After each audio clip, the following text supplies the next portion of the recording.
Hello, in front of me I've got Madden NFL 25. In this video I'll show you how to manage run concepts. In the beginning, let's go to Skill Trainer menu and go to Run Concepts.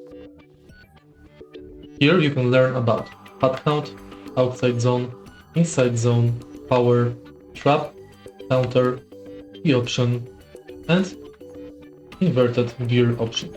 Simply select option you want to learn and follow the tutorial.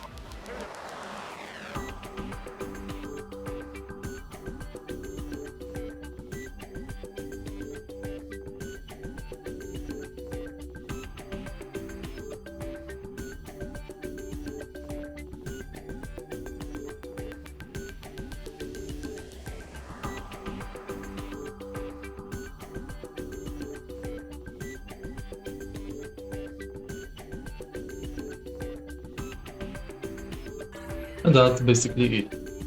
If you find this video helpful, please like, comment and subscribe.